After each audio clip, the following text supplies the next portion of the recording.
बीड़ी cigarette का हर कश आपको नुकसान पहुंचाता है। ये आपके दिल तक खून ले जाने वाली मुख्य नस है। धूम्रपान से इसमें चिपचिपापन आ जाती है, जिससे इसमें जहरीले पदार्थ भर जाते हैं। इतना एक धूम्रपान करने वाले की नसों में पाया गया है। उम्र 32 वर्ष।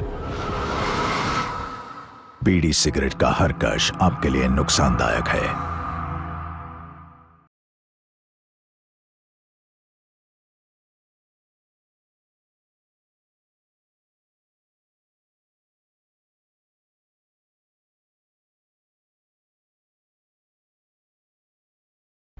संघर्ष और दुखों से लड़कर सफलता की ऊंचाई पर पहुंचने वाले इस शख्स ने अपने जीवन की पटकथा खुद लिखी है। हमने तो इन्हें सिर्फ तस्वीरों के जरिए आपके सामने रखने की कोशिश की है।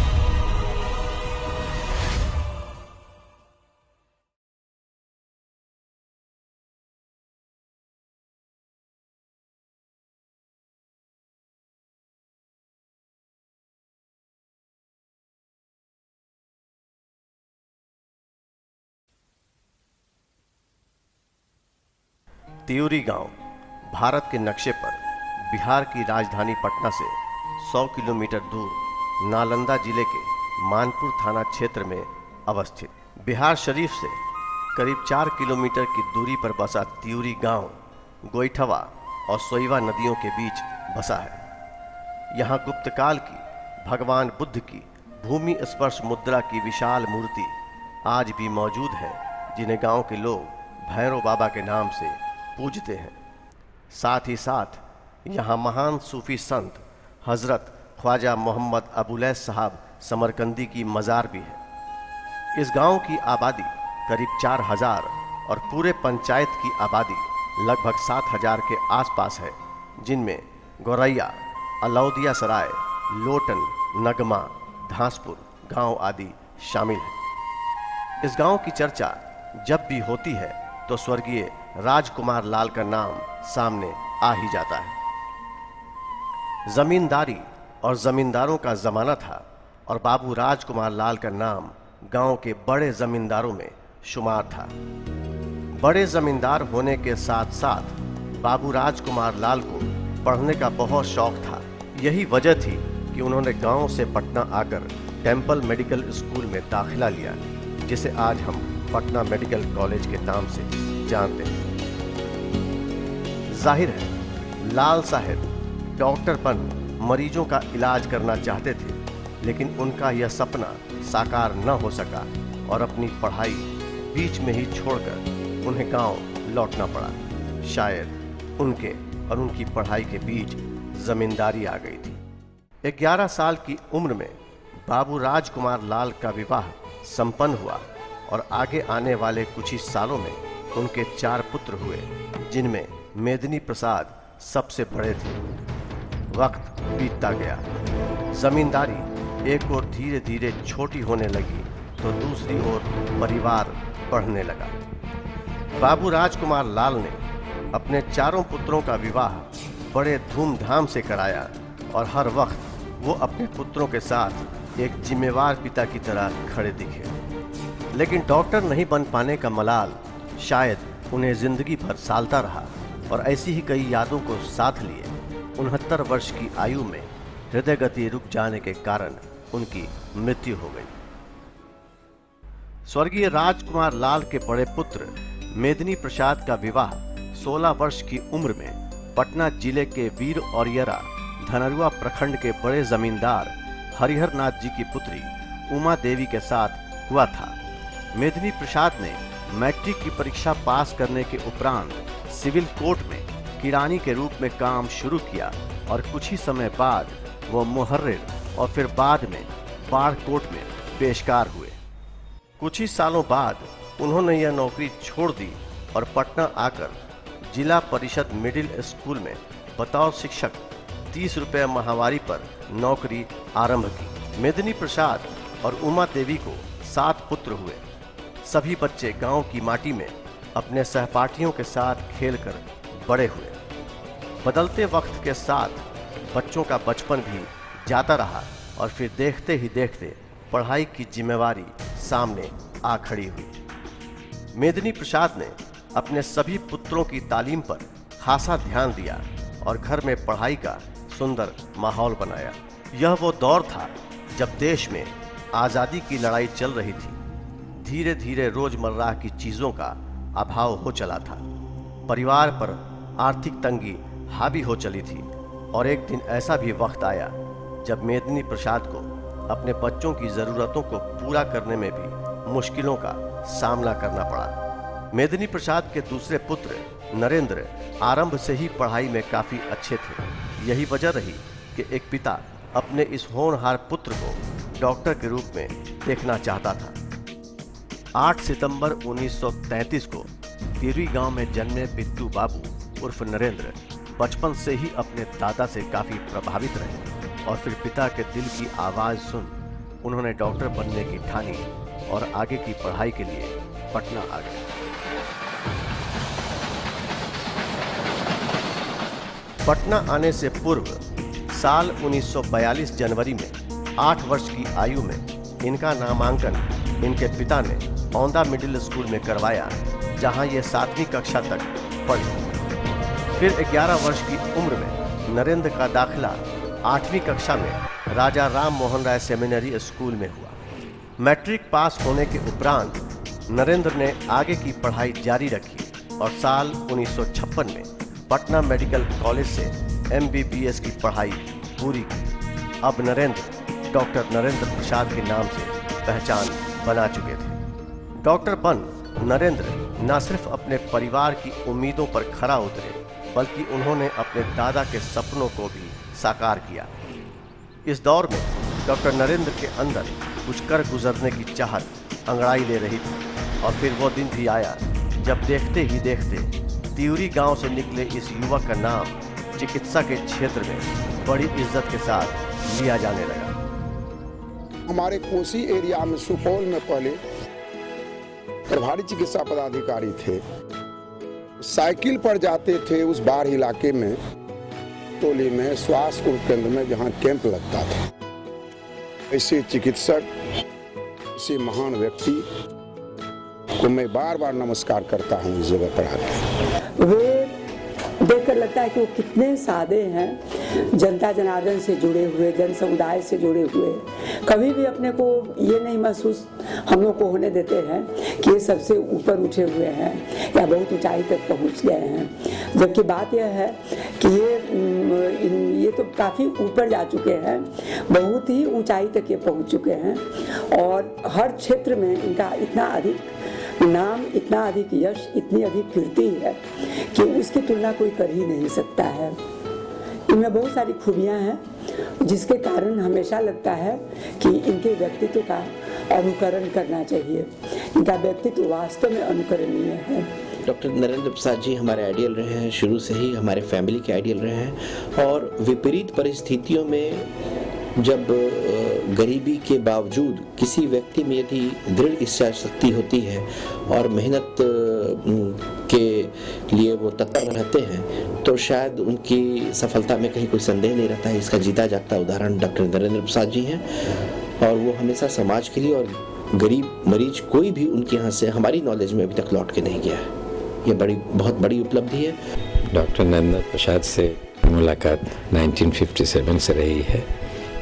मैंने उनको ज़िंदगी के हर पहलू में चढ़ते हुए देखा है, उनके उतार चढ़ाव से वाकिफ़ रहा हूँ और मैंने पाया कि उनके इतना सक्षम, सुशिक्षित सर्जन बहुत कम है पटना में और इसके साथ साथ उनके इतना सज्जन पुरुष भी बहुत कम होगा। मैं तो उनके छोटे भाई की हैसियत से उनसे संबंधित रहा हूँ, बराबर जुड़ा रहा हूँ और हमने देखा कि जब भी हमने किसी भी मरीज के बारे में उनसे कहा तो उन्होंने कभी पैसे का कंसिडरेशन नहीं किया, निःशुल्क भी कर देते हैं, जितना कम कहिए उतने कम में कर देते हैं। कोई गरीब भी हाथ जोड़कर खड़ा हो गया तो उसको भी छोड़ देते हैं। तो इतना सज्जन पुरुष और इतना गरीब परवश सर्जन मैंने बहुत कम देखा है।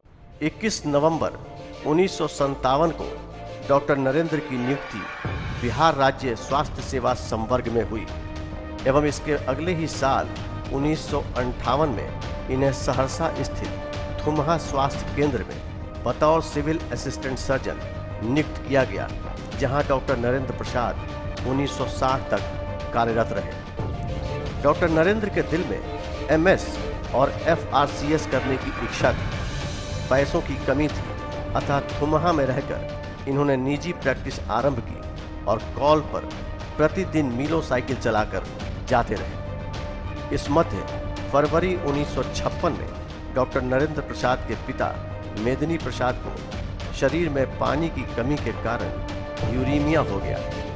निरंतर इलाज चलता रहा, लेकिन डॉक्टरों की तमाम कोशिशों के बाद भी उन्हें बचाया नहीं जा सका और 50 वर्ष की आयु में 14 फरवरी 1956 को वे चल बसे। पिता की मौत ने पूरे परिवार को तोड़कर रख दिया। पिता की मौत से डॉक्टर नरेंद्र प्रसाद काफ़ी दुखी थे।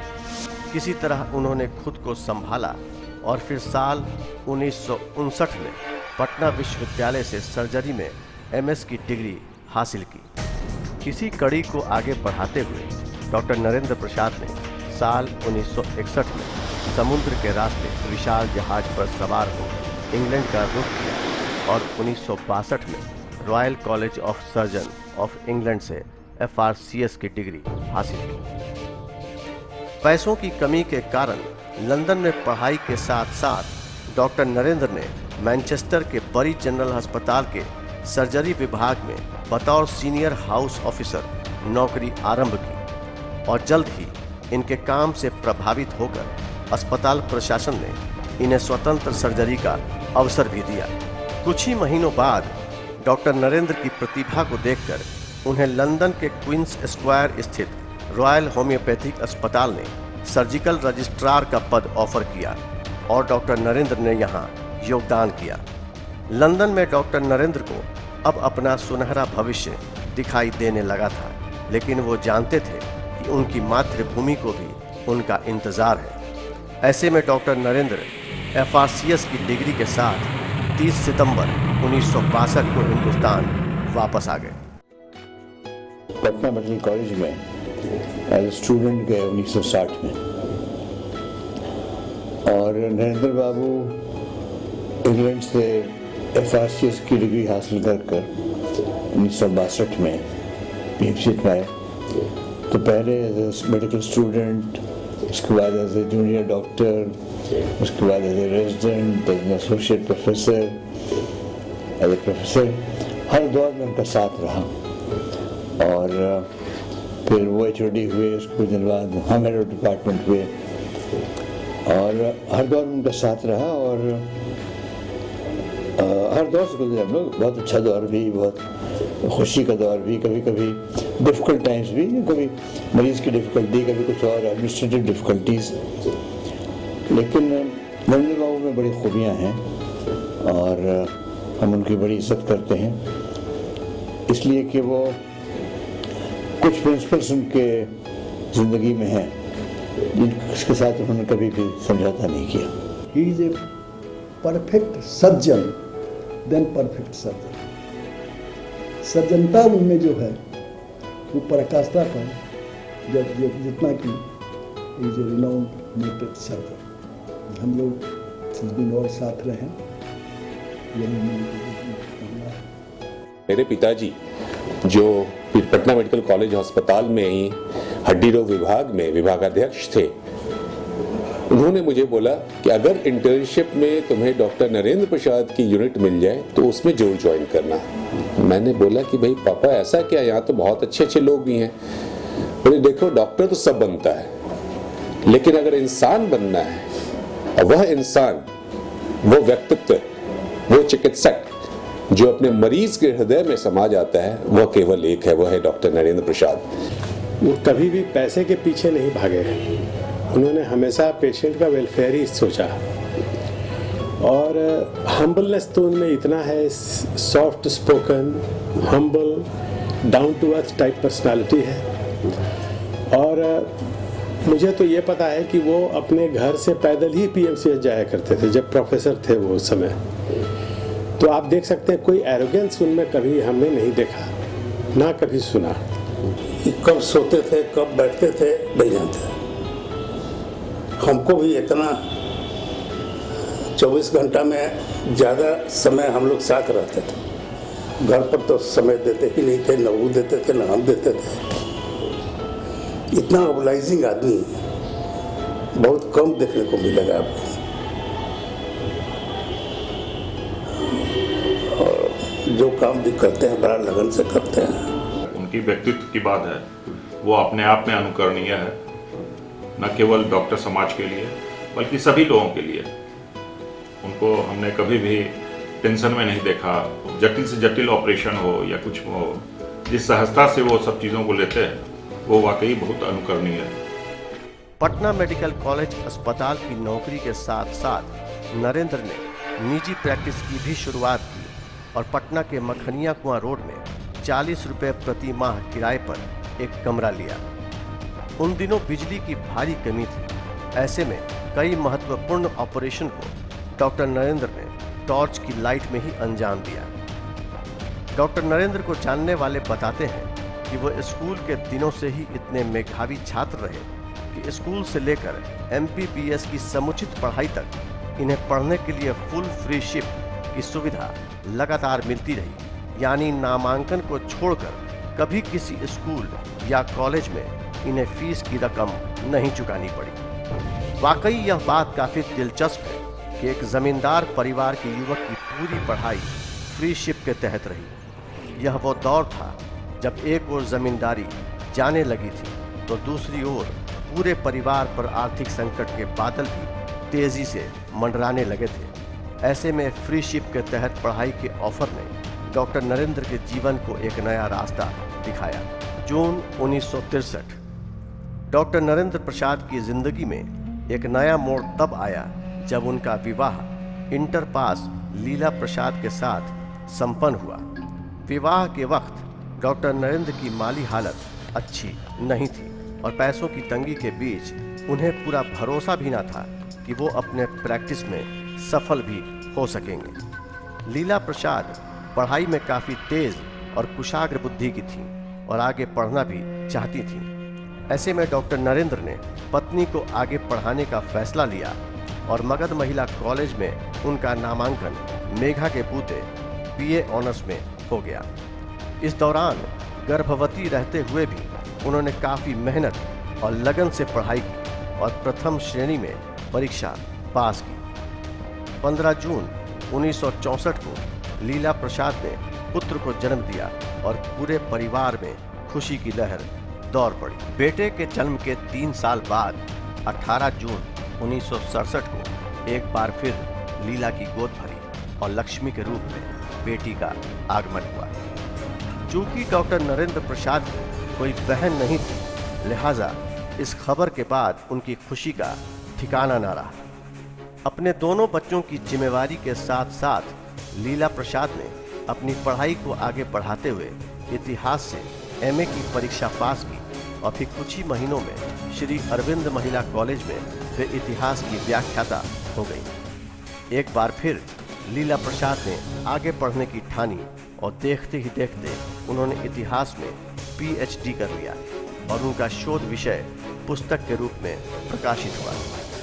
इधर डॉक्टर नरेंद्र की आर्थिक स्थिति सुधरने लगी थी। ऐसे में सरकार से कर्ज लेकर उन्होंने 12,000 रुपये में अपने जीवन की पहली गाड़ी स्टैंडर्ड हेराल्ड खरीदी, जिसका नंबर BRC 55 डॉक्टरों के बीच पहचान बन गया। घूमने के शौकीन डॉक्टर साहब अक्सर अपनी इस गाड़ी से परिवार के साथ घूमने के इरादे से लंबे सफर पर निकलते। इधर बदलती परिस्थितियों के बीच पटना के खजांची रोड में डॉक्टर नरेंद्र ने कुछ ज़मीन खरीदी और फिर अपने निजी प्रैक्टिस को मखनिया कुआं से सदा के लिए यहीं शिफ्ट कर लिया। आज डॉक्टर नरेंद्र प्रसाद के निजी अस्पताल आलोक नर्सिंग होम और अनुपमा अस्पताल की पहचान देश के बड़े अस्पतालों में है और अस्पताल में मरीजों के बेहतर इलाज के लिए सभी आधुनिक सुविधाएं यहां मौजूद हैं। डॉक्टर नरेंद्र प्रसाद बताते हैं कि उनकी पत्नी और उन्हें बाहर घूमना, पालतू जीवों और बागवानी से बेहद लगाव था। यही वजह रही कि उनके घर की छत फूल पत्तियों से हमेशा गुलजार रहे और बिस्किट, जिल्ली, ब्राउनी, शैम्पी, किटी कैट, चार्ली आदि परिवार के सदस्य बनकर रहे। पत्नी की बातों को याद करते हुए डॉक्टर नरेंद्र की आंखें नम हो गई और उन्होंने आगे बताया कि मेरी पत्नी विदुषी थी, पढ़ाई में उनकी खासी दिलचस्पी थी, साथ ही साथ सनातन धर्म में उनकी विशेष अभिरुचि थी। रामायण, महाभारत, सुख सागर, वेद, पुराण समेत अनेक धर्म ग्रंथों की वो ज्ञाता भी थी। डॉक्टर नरेंद्र प्रसाद लीला को सिर्फ अपनी पत्नी ही नहीं बल्कि अपना अच्छा दोस्त और पथ प्रदर्शक भी मानते रहे हैं। इधर पति मेदिनी प्रसाद की मौत के बाद डॉक्टर नरेंद्र की मां उमा देवी अपने बच्चों को साथ लिए जीवन भर संघर्ष करती रही। अब उनका भी स्वास्थ्य जवाब देने लगा था। इधर लगातार बढ़ती बीमारी के बीच एक दिन नरेंद्र को पता लगा कि उनकी मां पेट के कैंसर की चपेट में है। आयुर्वेद, होम्योपैथ के साथ साथ प्रदेश के बड़े से बड़े डॉक्टरों की सेवा ली गई, लेकिन कुछ भी काम न आया और 15 अप्रैल 1975 को उमा देवी चल बसी। डॉक्टर नरेंद्र प्रसाद की पुत्री अनुपमा पढ़ाई में काफी अच्छी रही और उन्होंने पटना कॉलेज से इंग्लिश में प्रथम श्रेणी से ऑनर्स की परीक्षा पास की। तत्पश्चात उन्होंने LLB भी प्रथम श्रेणी में किया। फरवरी 1987 में उनका विवाह छपरा निवासी भारतीय प्रशासनिक सेवा के असम मेघालय संवर्ग के अधिकारी संजीव कुमार के साथ संपन्न हुआ। संजीव के पिता डॉक्टर श्रीधर मुकुंद छपरा के प्रसिद्ध डॉक्टर हैं। शादी के कुछ सालों बाद से ही अनुपमा को अक्सर पेट में दर्द रहने लगा, कारण पेप्टिक अल्सर का होना। एक दिन अचानक डॉक्टर नरेंद्र दंपति को पटना में खबर मिली कि अनुपमा का पेप्टिक अल्सर फूट गया है, उसे सेप्टिसीमिया हो गया है और उसका इलाज गुवाहाटी के टाउन अस्पताल में चल रहा है। हालत नाजुक देख डॉक्टरों ने उसे वेंटिलेटर पर ICU में रखा, लेकिन कोई फायदा नहीं हुआ और 28 नवंबर 1996 को उसी अस्पताल में अनुपमा ने अंतिम सांस ली। डॉक्टर नरेंद्र प्रसाद के लिए यह वक्त बड़ा कठिन था। जिस बेटी के जन्म पर पूरे परिवार ने खुशियां मनाई थीं, आज वही बेटी उनकी ही आंखों के सामने बेजान पड़ी थी। डॉक्टर नरेंद्र प्रसाद के इकलौते पुत्र आलोक अभिजीत आरंभ से ही मेधावी छात्र रहे। डॉक्टर साहब अपने पुत्र की पढ़ाई के साथ साथ उनकी हर छोटी से बड़ी खुशियों का खासा ख्याल रखते और उनमें शरीक होते। आलोक बचपन से ही डॉक्टरों के नाम, प्रभाव एवं जीवन शैली से काफी प्रभावित थे। शायद यही वजह रही कि उन्होंने डॉक्टर बनने का फैसला लिया। JJ medical college Davangere Karnataka से आलोक ने प्री क्लिनिकल और पारा क्लिनिकल कोर्स किया। तत्पश्चात छात्र के रूप में उनका transfer Pataliputra medical college Dhanbad में कर दिया गया। 2 साल तक धनबाद में पढ़ने के बाद आलोक का ट्रांसफर पटना मेडिकल कॉलेज में हो गया और यहाँ सर्जरी में आलोक ने ऑनर्स किया। फिर कुछ ही सालों में आलोक MS कर डिग्रीधारी सर्जन बन गए। आज अपने पूरे अस्पताल के संचालन का भार डॉक्टर आलोक अभिजीत पर है और उनके पिता डॉक्टर नरेंद्र प्रसाद उन्हें सहयोग करते हैं। दिसंबर 1992 में डॉक्टर आलोक अभिजीत रांची के प्रसिद्ध शिशु रोग विशेषज्ञ डॉक्टर रमेश की पुत्री स्मृति के साथ परिणय सूत्र में बंधे। दिसंबर 1993 में घर में लक्ष्मी का आगमन हुआ और दादा नरेंद्र प्रसाद ने प्यार से नाम रखा ऐश्वर्या अभिजीत। फरवरी 1997 में दूसरी पुत्री का आगमन, नाम पड़ा अपर्णा अभिजीत और अगस्त 2000 में पुत्र का आगमन, नाम पड़ा अमिताभ अभिजीत। आज डॉक्टर नरेंद्र प्रसाद का पूरा समय अपने पोते पोतियों के अलावा प्रोफेशन और समाज सेवा को समर्पित है। के स्वभाव में एक चिकित्सक के नाते अच्छी चिकित्सा करना, एक अच्छे सर्जन बिहार में और देश में जाने माने सर्जन तो है ही, और विशेष करके उनका जो जनता के साथ और सामाजिक चीज़ों में जो उनकी अभिरुचि जगी, वो पहले से भी अभिरुचि उनकी रही होगी। और देखा कि गांव में जाके सेवा करना, लोगों में जो इस प्रकार के इंडियन मेडिकल ऑर्गेनाइजेशन IMO संगठन, उससे वो जुड़े थे। उस संस्था को बनाने में हम लोगों की बड़ी भूमिका थी। बाद के दिनों में राष्ट्रीय स्वयंसेवक संघ से वो संस्था विद्यार्थी परिषद के द्वारा उसमें फ्लोट हुआ था। बाद में फिर संघ के लोगों ने उसको अपने ढंग से चलाया और उसमें एनएमओ के ये ऑल इंडिया अध्यक्ष भी थे एनएमओ के डॉक्टर साहब। तो इन्होंने बहुत काम किया पूरे देश भर में घूम घूम करके और एनएमओ के संगठन को भी आगे बढ़ाने में इनकी बड़ी भूमिका रही।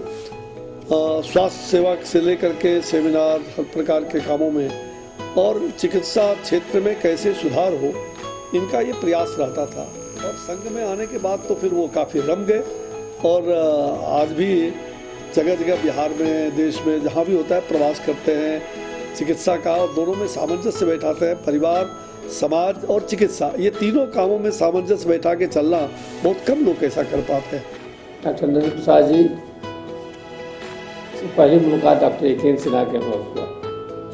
डॉक्टर एकेन सिन्हा उनको बहुत मानते थे, कहते थे डॉक्टर साहब एकेन डॉक्टर नरेंद्र प्रसाद के साथ रहना, इनके पदचिन्ह पर चलना और जिस तरह से सर्जन बने उसी तरह कोशिश करना तुम बनो। जो मेडिकल कॉलेज में सबसे ज़्यादा ऑपरेशन करने वाला डॉक्टर नरेंद्र प्रसाद, समय पर आने वाला, ऐसा बहुत रेयर लोग देखा गया है।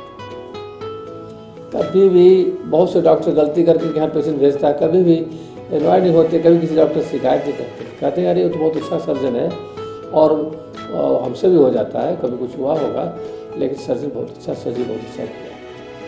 डॉक्टर नरेंद्र प्रसाद जी एक व्यक्ति नहीं व्यक्तित्व का नाम है। गरीबों एक कुशल चिकित्सक और ख्याति नाम चिकित्सक हैं। सर्जरी के मामले में पूरे एशिया और विश्व भर में उनकी प्रसिद्धि है और चिकित्सा क्षेत्र में ऐसे कई चिकित्सक हुए, लेकिन डॉक्टर नरेंद्र प्रसाद का चिकित्सा के क्षेत्र में अद्वितीय योगदान है। वो एक गरीबों के मसीहा हैं और चिकित्सक के साथ साथ सर्जरी करने के साथ साथ वो एक कुशल सामाजिक कार्यकर्ता भी हैं और राष्ट्रीय स्वयंसेवक संघ और नेशनल मेडिकल ऑर्गेनाइजेशन और आरोग्य भारती जो संघ के आनुषंगिक संगठन है उसके राष्ट्रीय अध्यक्ष के पदों पर उन्होंने रहा और एनएमओ और आरोग्य भारती की तरफ से उन्होंने बिहार के कई स्कूलों में उन्हें स्कूली बच्चों का स्वास्थ्य परीक्षण कराया। अनेक उन्होंने सामाजिक कार्यों को अभी तक अंजाम दिया है। नरेंद्र प्रसाद इस एडेज और इस सेइंग के एम्बॉडीमेंट हैं, प्रतिमूर्ति हैं। इतना ह्यूमिलिटी और इतना आदर्श व्यक्ति बिरले ही मिलते हैं और हम लोग का ये सौभाग्य है कि परिवार में हम लोग उनको देखते हैं और उनसे इंस्पिरेशन लेते हैं। कभी उनको अपने विषय में बोलते हुए नहीं देखा, दूसरे उनके विषय में बात करते हैं, तो वो इतने महान व्यक्ति हैं। डॉक्टर नरेंद्र की पत्नी लीला पर उनकी बेटी की मौत ने इतना गहरा असर डाला कि उन्होंने अपने आप को घर की चारदीवारी में कैद कर लिया। जिस बेटी से वो घंटों फोन पर बातें करती नहीं थकती थीं, उन्होंने फोन सुनना ही बंद कर दिया। पत्नी लीला प्रसाद की तबीयत अब बिगड़ने लगी थी और धीरे धीरे उक्त रक्तचाप के अलावा मधुमेह ने भी उन्हें अपनी गिरफ्त में ले लिया और कुछ ही समय बाद वो डायबिटिक कारम्बकल की शिकार हो गई। डॉक्टर नरेंद्र प्रसाद की प्रैक्टिस और सामाजिक दायित्व इधर बढ़ने लगे थे और उधर पत्नी की सेहत लगातार गिर रही थी। लंबी बीमारी से लड़ते लड़ते आखिर लीला प्रसाद हार गईं और 19 फरवरी 2009 को उनका स्वर्गवास हो गया। पहले पिता मेदिनी प्रसाद, फिर मां उमा देवी, बेटी अनुपमा और अब पत्नी लीला, एक एक कर अपनों के जाने की घटनाओं ने डॉक्टर नरेंद्र प्रसाद का सीना छलनी कर दिया। लेकिन इस तमाम घटनाओं के बावजूद भी उन्होंने कभी अपनी हिम्मत नहीं हारी और निरंतर अपने काम में जुटे रहे। शायद जिंदगियों को बचाना और दुख की घड़ी में उनका साथ देना अब उनका मकसद बन चुका था। आज डॉक्टर नरेंद्र प्रसाद का नाम न सिर्फ भारत बल्कि एशिया के प्रमुख डॉक्टरों में बड़ी इज्जत के साथ लिया जाता है। अब इनकी तारीफ क्या करें हम लोग, सूरज को रोशनी दिखाने के बराबर है। नरेंद्र प्रसाद तो एक ऐसी हस्ती है बिहार में जिसका कोई सानी न था, न है और न होगा। उनकी सिखाई जितनी भी अच्छाइयाँ उनकी हैं, वैल्यूज़ ऑफ लाइफ, सादगी, सिंप्लिसिटी, जिस तरह से वो रहते हैं, उनसे मुझे सीखना वो मेरे आज भी काम आ रही है। और मेरे हिसाब से वो जितने अच्छे डॉक्टर हैं उससे भी बढ़िया इंसान है।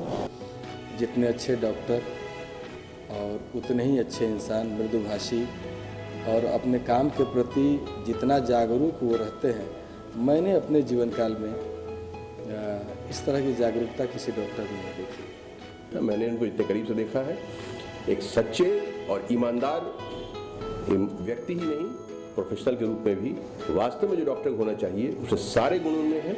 समाज के एक बहुत ही गणमान्य व्यक्ति हैं।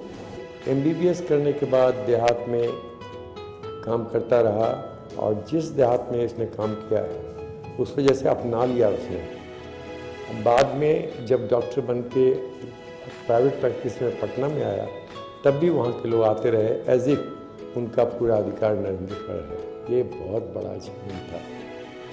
इस तरह से उसका जीवन गरीबों के लिए रहा है।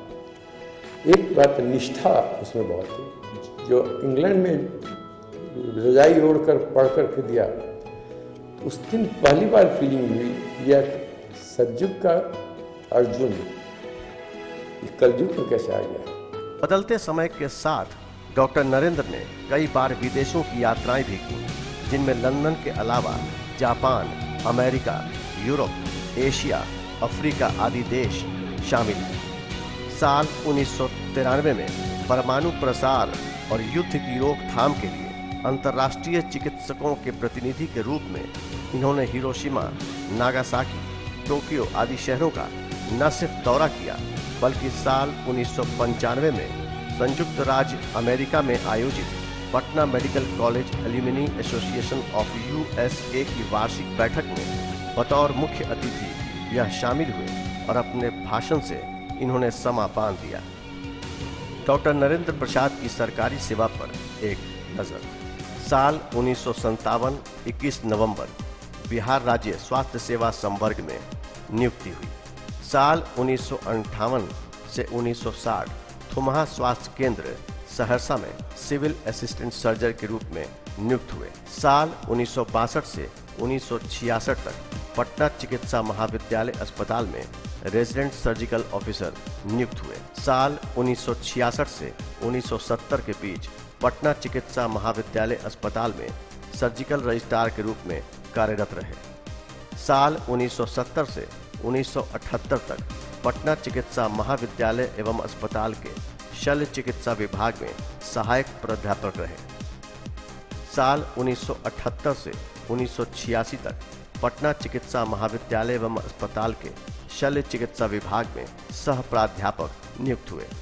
साल 1986 से 1989 तक पटना चिकित्सा महाविद्यालय एवं अस्पताल के शल्य चिकित्सा विभाग में प्राध्यापक रहे।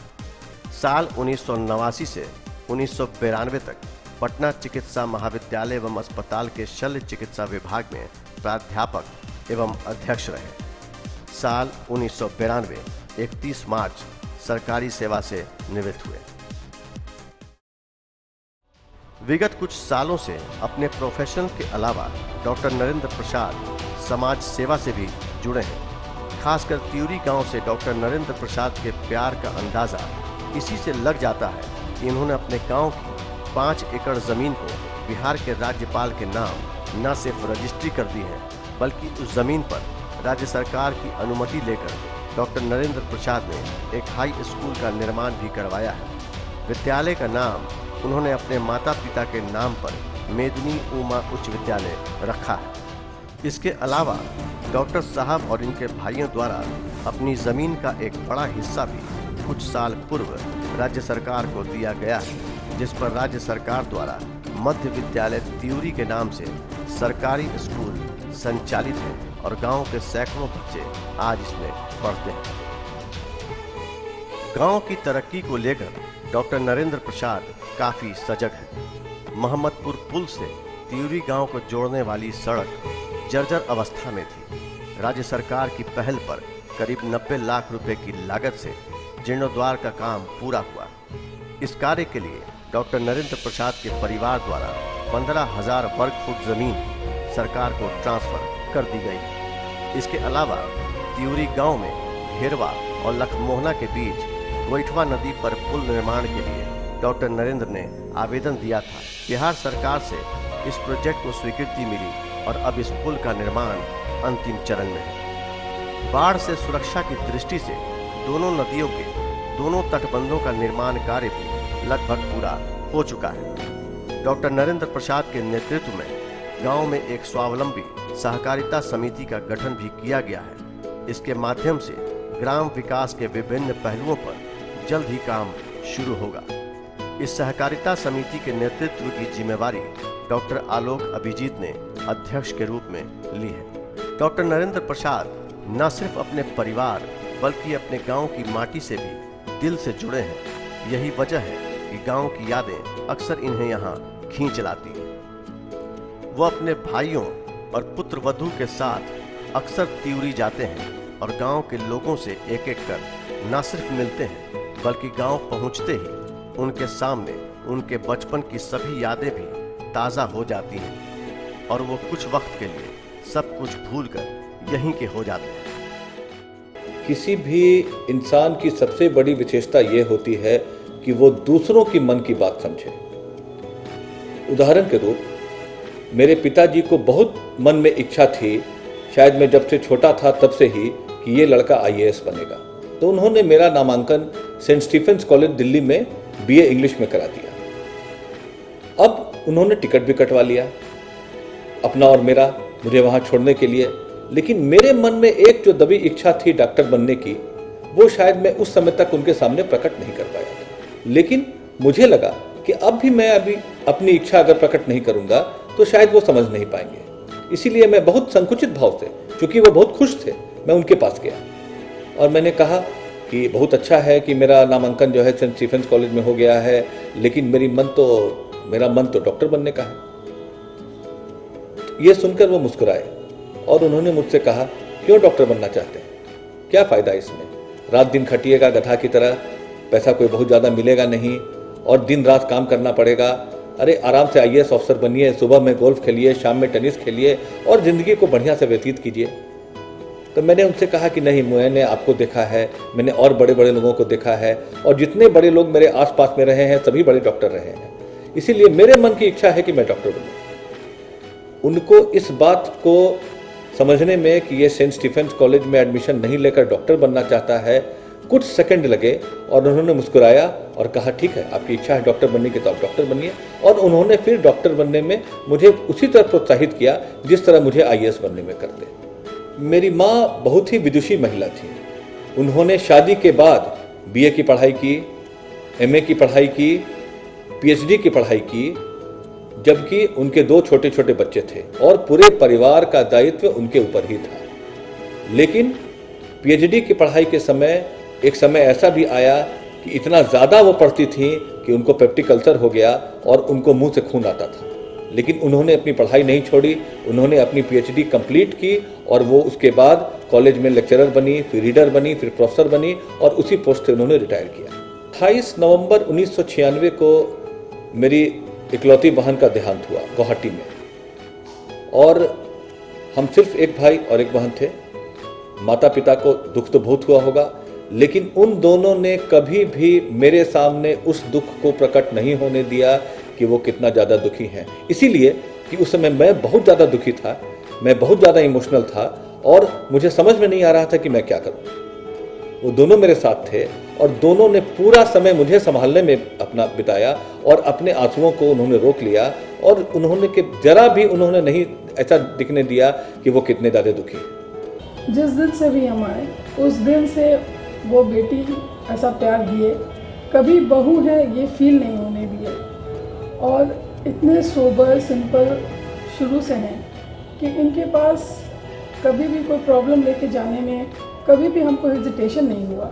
और आज भी इतने बड़े डॉक्टर होते हुए भी वो इतने सरल, सीधे और सच्चे इंसान हैं जिन पर कि हम सबको प्राउड है। आज भी वो जिस एज ग्रुप के साथ बैठते हैं वो उसी एज ग्रुप के साथ हो जाते हैं और ये उनकी बहुत बड़ी खासियत है कि इतने अच्छे इंसान, इतने अच्छे डॉक्टर, इतने अच्छे ससुर, पेरेंट्स, ग्रैंडफादर, सब चीज़ एक इंसान में होना शायद मुश्किल है। दादू as a person, as a doctor, as a human being बहुत ज़्यादा अच्छे हैं। वो कभी गुस्सा नहीं करते हैं, हम लोगों को हमेशा बहुत प्यार से समझाते हैं कोई भी बात। जैसा लोग कहते हैं कि दादू की जो ऑपरेशंस होते हैं उसमें दादू इतने माहिर हैं कि वो बिल्कुल सिलाई बुनाई की तरह करते हैं। दादू एक बहुत सिंपल और डाउन टू अर्थ पर्सन है। जैसे वो घर पर हैं वैसे ही वो नर्सिंग होम में भी है। वो कभी भी किसी भी चीज़ पे डिफरेंस नहीं करते हैं, ना ही मरीज़ में और ना ही हम लोग में। और दादू हमेशा हम लोग के साथ ही रहे हैं और हमेशा गाइडेंस प्रोवाइड किए हैं। कभी भी वो ऐसा नहीं बोले कि वो उनको जो चाहिए वो हम लोग पर हो, मतलब कि जो हम चाहते हैं उसको वो हमेशा सपोर्ट करते हैं। बचपन से दादू हम लोग सबके लिए बहुत बड़े इंस्पिरेशन रहे हैं। मेरे डॉक्टर बनने का सपना भी हम दादू से ही इंस्पायर होके लिए हैं। वो एक ऐसे आदमी हैं जो कभी दूसरे का बुरा नहीं चाहते हैं, वो सिर्फ सबका अच्छा चाहते हैं। उनका पेशेंट के साथ भी जो कंपैटिबिलिटी है वो कुछ ज़्यादा ही अच्छा है। उन्होंने एक इंटरव्यू में कहा है कम खाओ गम खाओ, जो मुझे बहुत अच्छी लगी है, क्योंकि उसका यह मतलब है कि हमें अपनी ज़रूरत से कम खाना चाहिए और गम खाना चाहिए, जिससे हम हमेशा खुश रहते हैं। चाहता था कि मैं फिजिशियन बनूं, लेकिन हमारे फूफा थे जस्टिस CP सिन्हा, तो मैंने उनके कहने के हिसाब से सर्जरी पहले ज्वाइन कर लिया। ऐसा मन लगा कि फिर मेडिसिन की तरफ गया नहीं और धीरे धीरे मैं सर्जन हो गया, MS किया। फिर मौका मिला, मैं नौकरी में चला गया। नौकरी से कुछ पैसे जमा हुए और मैं इंग्लैंड चला गया और मेरा एडमिशन हो गया royal college of surgeons of England में। पानी के जहाज़ से सबसे सस्ता करीब 1000 रुपये से कम में मैं लंदन पहुंच गया। मेरी पत्नी उस समय पढ़ रही थी जिस समय मेरी शादी हुई। वो पढ़ने में बहुत तेज़ थी। वो घर का पूरा काम, अस्पताल में मुझे मदद करना और अपना कॉलेज देखना, सब काम एक साथ किया। बहुत कड़ी मेहनत की। उसी से शायद उनको ब्लड प्रेशर हो गया और ब्लड प्रेशर के चलते उनको हार्ट अटैक हुआ और उनकी असामयिक मृत्यु हो गई। हमारे 2 बच्चे आलोक हैं और दूसरी अनुपमा। उसकी शादी हमने की बड़े डॉक्टर के सुपुत्र IAS से जो आसाम कैडर में थे, लेकिन वो चूँकि गुवाहाटी में बड़े पद पर थे, उन्होंने कहा कि नहीं, यहीं पर सब इंतज़ाम हम करते हैं। और बड़ी अनफॉर्चुनेट बात हुई कि एनेस्थीसिया पड़ा और मेरी बेटी का डेथ हो गया। उसका दुख आज भी हम लोग का लाइफ स्टाइल चेंज कर गया। मैं नॉन वेजिटेरियन से वेजिटेरियन हो गया।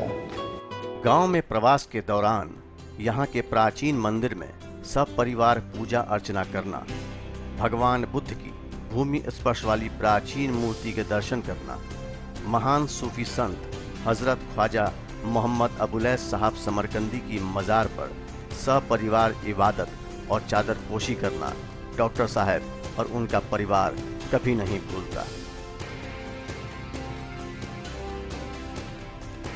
गांव में बने अति प्राथमिक उप स्वास्थ्य केंद्र की जानकारी लेना और मरीजों के बेहतर इलाज के लिए सुझाव देना, गांव के स्कूल में पढ़ रहे बच्चों को संबोधित कर उन्हें शिक्षा के महत्व को बताना और उन्हें पढ़ने के लिए प्रेरित करना इनकी सोच, विचार और स्वभाव में शामिल है। उम्र के इस पड़ाव में भी कभी कभार साइकिल की सवारी से भी इन्हें गुरेज नहीं। शायद आरंभ के दिनों में किए गए संघर्ष के दिनों को डॉक्टर साहब भूलना नहीं चाहते। गांव के बच्चों संग सालों पुरानी त्यूरी के इस तालाब में मछली पकड़ने की कला बच्चों को सिखाना,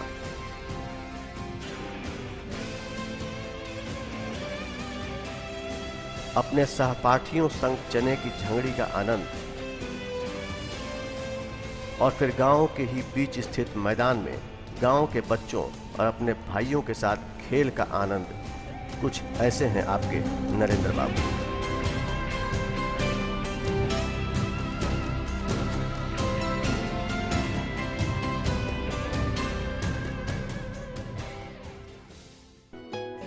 कत्यूरी में जन्म हुआ, बड़े हुए यहाँ के खेत खलिहान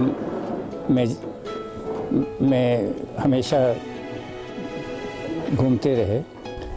शुरू से गांव के प्रति हमेशा हमदर्द रहे हैं और उसकी देखभाल करते रहे हैं। अभी भी लोग अपनी अपनी समस्या को लेकर आते हैं, जहाँ तक हो सकता है वो मदद करते हैं। और इससे ज़्यादा वो त्यूरी में जो पुल, सड़क, स्कूल, अस्पताल, सारी चीज़ें में उनका योगदान रहा है। इस उम्र में भी उनकी इच्छा रहती है कि मेरा कौन भाई कहाँ है, उसके बच्चे क्या करते हैं, उसके बच्चे क्या करते हैं, उसकी किसकी शादी नहीं हो रही है, किसकी क्या है। तो उसको देखना, और उसको हम लोग नहीं फ़ोन कर, हम लोग भूल जाते हैं, लेकिन भैया को पीरियडिकली फ़ोन करके सबका पूछेंगे कि अरे तुम्हारा क्या हुआ, तुम क्या करते हो, तुम क्या। तो सबसे हमारे परिवार को जो बांध के रखे, ये सबसे बड़ी उपलब्धि उनकी है। चिकित्सक के रूप में डॉक्टर नरेंद्र प्रसाद का एस्टिमेशन तो पूरा बिहार कर रहा है, या और बिहार के बाहर भी लोग करते हैं। हमारे घर में खास करके हमारे पिताजी बराबर कहते थे कि एक एक धूर जमीन बिक जाए, लेकिन बच्चे हमारे पढ़ जरूर जाएं। और शायद उनकी लालसा या जिज्ञासा या उनका आशीर्वाद है कि हम लोग सभी भाई अपने अपने स्थान पर हैं, और अपनी काबिलियत के हिसाब से, अपनी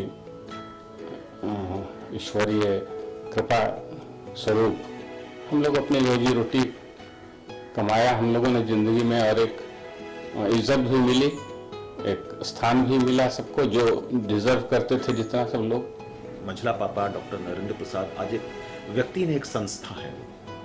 चाहे आप गांव के स्कूल की बात कर लीजिए, हाई स्कूल की बात कर लीजिए, गांव में प्राथमिक हेल्थ सेंटर जो अस्पताल बन रहा है उसकी बात कर लीजिए, या आज हमारा गांव सीधे सड़क से, और गोइठवा नदी जो हमारे गांव के सामने से बहती है उस पर पुल की आप बात कर लीजिए, और उसके बदले उनको कोई प्रतिफल इन लोगों को नहीं चाहिए। एक निस्वार्थ नहीं, मेरा गाँव सड़क से जुड़ जाए, मेरे गांव के नदी पर पुल बन जाए, यातायात ठीक हो जाए।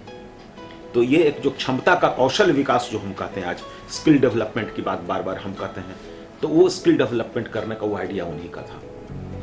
इस दौरान गांव के लोगों को डॉक्टर आलोक अभिजीत की कमी काफी खलती है, लेकिन पिता पुत्र का एक साथ गांव आना कभी कभार ही संभव हो पाता है, क्योंकि पटना में मरीजों की देखरेख का भार डॉक्टर आलोक के ही जिम्मे है। 70 के दशक में पीएमसीएच के करीब 50 से अधिक डॉक्टर MCPW बैचलर्स क्वार्टर एवं मेडिकल अफसर फ्लैट में रहते थे। डॉक्टर नरेंद्र भी उनमें से एक थे। उनमें से अधिकांश डॉक्टरों की स्थिति जमीन खरीदकर मकान बनवाने की नहीं थी। ऐसे में डॉक्टर नरेंद्र प्रसाद और डॉक्टर RP सिंह के नेतृत्व में डॉक्टर्स हाउसिंग कोऑपरेटिव सोसाइटी का गठन किया गया। तत्पश्चात पटना के कंकड़बाग में बिहार स्टेट हाउसिंग बोर्ड से भूमि आवंटन करवा डॉक्टर्स कॉलोनी की स्थापना हुई। साल 1975 में बोर्ड द्वारा उच्च आय श्रेणी के तहत इस कोऑपरेटिव को 5000 वर्ग फीट के 36 भूखंडों का आवंटन कर दिया, और आने वाले कुछ ही सालों में डॉक्टर नरेंद्र के साथ राज्य के कई प्रमुख डॉक्टर्स इस इलाके में बस गए। डॉक्टर नरेंद्र प्रसाद लंबे समय तक IMA की बिहार इकाई से भी जुड़े रहे और कई महत्वपूर्ण पदों को सुशोभित किया। इसके अलावा कई अन्य महत्वपूर्ण संस्थाओं के भी ये अंग रहे। IMA एवं कई अन्य संस्थाओं पर एक नज़र। साल 1968 से IMA की बिहार इकाई के आजीवन सदस्य रहे। साल 1990 से अब तक IMA की केंद्रीय कार्यकारिणी के सदस्य हैं। साल 1966 से 1997 तक IMA की बिहार शाखा के अध्यक्ष रहे। IMA हेडक्वार्टर्स एक्शन कमेटी के पूर्व सदस्य भी रहे। IMA college of general practitioners के पूर्व राष्ट्रीय प्रोफेसर रहे। IMA AKN Sinha institute of continuing medical एवं हेल्थ एजुकेशन एंड रिसर्च के पूर्व निदेशक रहे। स्नातकोत्तर शिक्षा के निरीक्षक भी रहे। राष्ट्रीय परीक्षा समिति से जुड़े रहे। मेडिकल काउंसिल ऑफ इंडिया के सदस्य भी रहे। विश्वविद्यालय अनुदान आयोग के सदस्य रहे। Association of surgeon in India के साल 1990 से आजीवन सदस्य हैं। Bihar state chapter of association of surgeon of India के साल 2004 से अध्यक्ष हैं।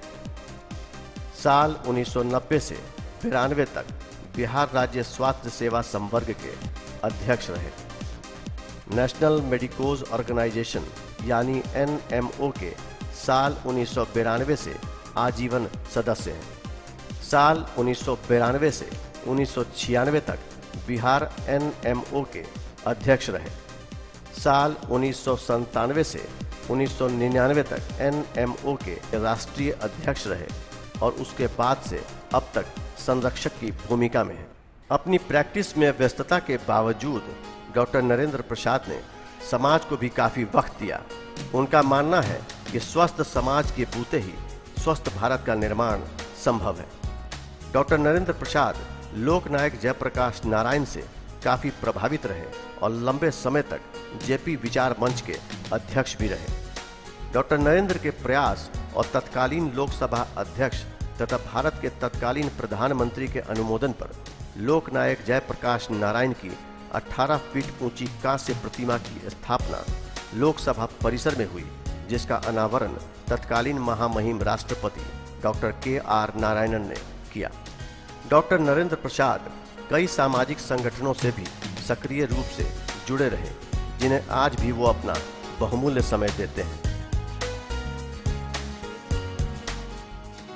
डॉक्टर नरेंद्र प्रसाद के सामाजिक कार्यों पर एक नजर।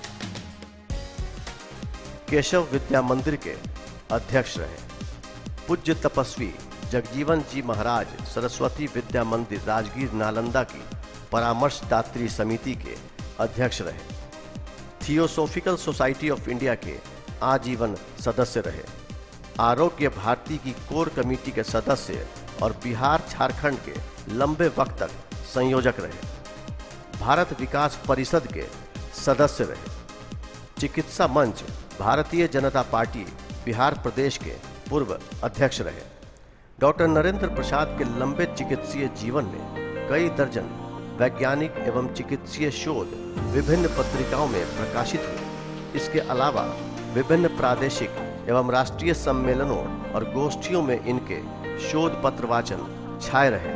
समय समय पर विभिन्न पुस्तकों में इनकी रचनाओं का भी प्रकाशन हुआ और कई अनुसंधान कार्य भी इनके नाम रहे। सालों तक डॉक्टर नरेंद्र प्रसाद आकाशवाणी, दूरदर्शन और निजी टीवी चैनलों के जरिए लोगों के सामने रहे और दर्शकों से अपने अनुभवों को साझा किया।